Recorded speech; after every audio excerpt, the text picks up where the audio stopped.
en estas preguntas tenemos que explicar brevemente, no muy detalladamente, pero qué son los procesos de replicación, transcripción y traducción de la información genética, ¿sí? Estos conceptos forman parte de lo que se llama el dogma central de la genética, en particular, así como está presentado acá, es el dogma como originalmente se propuso, ¿sí? Luego, los avances en las investigaciones han hecho que este dogma se modificara y se han introducido otros conceptos como, por ejemplo, la transcripción inversa, ¿sí? Que llevan a cabo los virus justamente que hacen transcripción inversa, como el virus del VIH. Pero el dogma central de la genética es un poco más sencillo y implica estos tres pasos, ¿sí? La replicación del ADN, cómo la información genética se duplica cuando las células se reproducen, es decir, que la información genética que estaba en una célula progenitora luego se va a encontrar en las dos células hijas, cómo esa información genética se transcribe o se copia en una molécula de ARN, ¿sí? Para salir del núcleo, porque recuerden que la información genética está en las células eucariotas, está en el núcleo, y cómo esa información genética transcripta en el ARN es luego traducida en el ribosoma para sintetizar proteínas. Em, Hay toda una jerga que hace analogías en este tema entre la información genética y el lenguaje, ¿sí? El lenguaje o cualquier lenguaje, ya sea hablado o escrito, demás, ¿sí? Por eso está esto de replicación, transcripción y traducción. Cuando el ADN se copia, decimos que se replica. Cuando la información genética que está escrita en el ADN, ¿en qué código? En el código de la secuencia de bases nitrogenadas, es decir, que cuando nosotros tenemos una molécula de ADN y existe esta secuencia de bases, una atrás de la otra de forma consecutiva, esto no es al azar, no se encuentran las bases nitrogenadas así porque sí, sino que la secuencia de las bases nitrogenadas significa algo, ¿sí? Como digo, no es arbitrario o al azar, sino que significa algo. Que haya tres bases nitrogenadas, una al lado de la otra, significa, ustedes lo van a ver o lo han visto en la teoría, lo van a ver en los apuntes, significa un aminoácido. Tres bases nitrogenadas, una al lado de la otra, en la secuencia de bases nitrogenadas, significan un aminoácido. Entonces, fíjense, la información genética está contenida inicialmente en el ADN.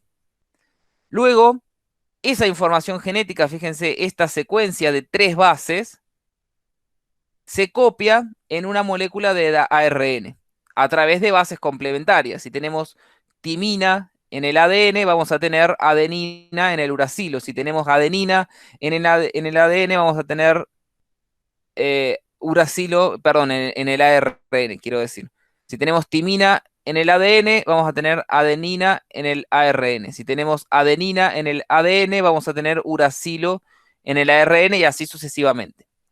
Luego, este transcripto de ARN, fíjense que tiene la información de triadas de bases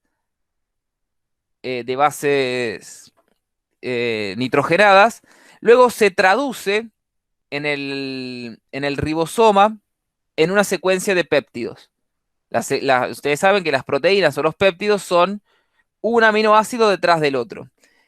Ese orden en los aminoácidos, uno detrás de otro, o sea, ¿qué aminoácido va primero? Por ejemplo, en este péptido, en esta región, dice que va metionina, después isoleucina y después serina. ¿Dónde está eso? ¿Por qué la proteína es así? ¿Y dónde está guardada esa información para que esa proteína se sintetice siempre de la misma manera? Metionina, isoleucina, serina y así sucesivamente. Esa información está almacenada en el ARN, perdón, en el ADN en la forma o en un lenguaje de secuencia de bases nitrogenadas, ¿sí? si ustedes se fijan, probablemente, yo no lo he verificado, pero si este esquema está hecho correctamente, esta secuencia de 3 bases, A, U, G, significa metionina. Y el ribosoma, cada vez que ve A, U, G en un ARN, sabe que eso significa que ahí va metionina. Si luego el ribosoma lee AUC, yo la verdad que no estoy seguro si en este esquema están representados correctamente el código, pero si no es el caso, la analogía sirve igual.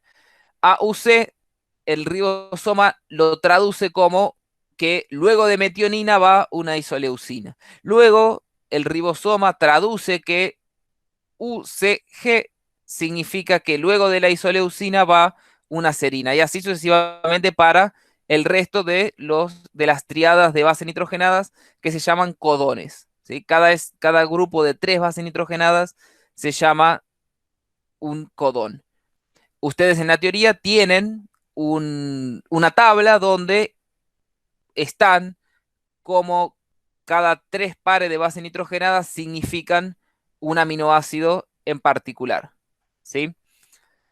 Em, entonces van a poder verificar si esto que está acá en este esquema es correcto o si en realidad está representado así nomás, pero para analizarlos ahora en este momento no sirve. ¿Sí? Entonces recuerden, en el ADN está guardada la información genética en un código de secuencias de bases nitrogenadas. Esa información se transcribe a una molécula de ARN, en particular de ARN mensajero, que luego de sintetizarse, ese ARN mensajero sale del núcleo. Esto que está acá, si bien no lo dice, es el núcleo y esto es el citoplasma. Es correcta la correspondencia de los... Ah, bien, perfecto, perfecto. Muchas gracias. Entonces el esquema está bien hecho y es preciso.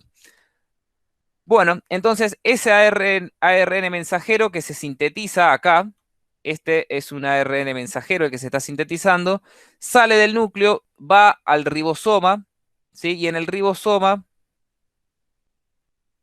la secuencia de bases nitrogenadas del ARN mensajero es traducido en una secuencia de aminoácidos en la proteína que se está sintetizando, ¿sí?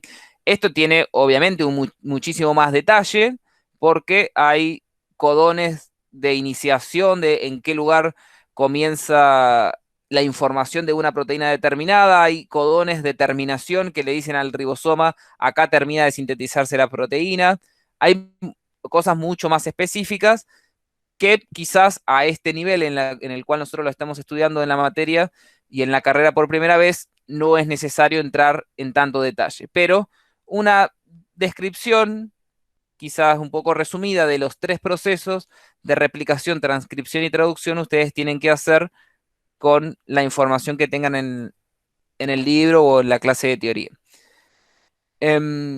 A ver, creo que de esto nada más.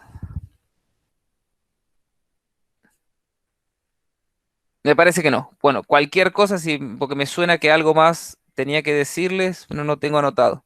Si me llego a acordar, volvemos un poquito para atrás y lo vemos. Ah, sí, ya me acordé. Esto era. En una de las preguntas nos piden que expliquemos cuántos tipos de ARN existen y que describamos brevemente qué hace cada uno de ellos. Acá nosotros estuvimos hablando bastante del ARN mensajero, el transcripto de ADN que sale del núcleo con la información genética copiada para que la traduzca el ribosoma es el ARN mensajero. Pero después vamos a tener también ARN de transferencia y ARN ribosomal. Entonces, investiguen ustedes, quiero decir, en la teoría o en el apunte, qué tarea específica hacen estos otros 2 tipos de ARN en todo este proceso de transcripción y traducción de la información genética.